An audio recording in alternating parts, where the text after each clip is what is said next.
पुढची बातमी पाहत मध्य रेल्वेची वाहतूक पुन्हा एकदा विस्कळीत झाली। मुंबईकडून कर्जतकडे जाणारी लोकल विस्कळीत झाली। वांगणी बदलापूर दरम्यान अग्निरोधक यंत्रणा सक्रिय झाल्याची माहिती आहे। मेल एक्सप्रेस गाड्या ऑटोमॅटिक पद्धतीने थांबवल्या जात आहेत। कामावर जाणाऱ्या प्रवाशांना याचा सगळ्यात मोठा फटका बसतोय।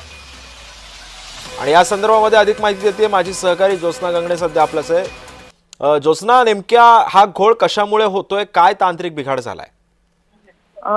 सिद्धेश अगदी बरोबर आहे। आपण बघतो की मध्य रेल्वेचे आहे ते 20 ते 25 मिनिटे जी आहे ती उशिराने धावत आहे। त्याचं कारण मुख्य मुंबई पुणे एक्सप्रेस जी ट्रेन आहे जिचा क्रमांक आहे 11089 ही मुंबई पुणे एक्सप्रेस जी आहे त्या धावत्या रेल्वेमध्ये एक व्यक्ती जी आहे ती धावत्या रेल्वेमध्ये सिगरेट ओढत होता आणि त्यामुळे ट्रेन मधली जी स्मोकिंग डिॲक्टिव्हेट यंत्रणा जी आहे ती ऍक्टिव्ह झाली आणि त्याच्यामुळे आग नियंत्रण जे आहे ही सुद्धा प्रक्रिया जी आहे ती तत्काळ सुरू झाली। ही ऑटोमॅटिक प्रक्रिया असते की रेल्वेच्या आतमध्ये चालू रेल्वेच्या आतमध्ये डब्यामध्ये जर धूर पाहायला मिळाला तर रेल्वेचं जे म्हणजे धूर किंवा आगीचं जे नियंत्रण करण्याचं जे ऍक्टिव्हेशन असतं ते सुरू होतं आणि त्यामुळे जी आहे ती ट्रेन आपोआप थांबत असते। आणि हाच प्रकार जो आहे तो मध्य रेल्वेच्या 11089 या मुंबई पुणे एक्सप्रेस ट्रेनमध्ये पाहायला मिळाला। एक व्यक्ती धावत्या ट्रेनमध्ये सिगरेट ओढत नक्कीच ज्योत्स्ना, त्यामुळे आता या सगळ्या पार्श्वभूमीवरती आता या व्यक्तीवरती काय कारवाई होते का, रेल्वे काय कारवाई करते हे सुद्धा पाहणं महत्त्वाचं ठरणार आहे। धन्यवाद तू दिलेल्या अधिक माहितीबद्दल।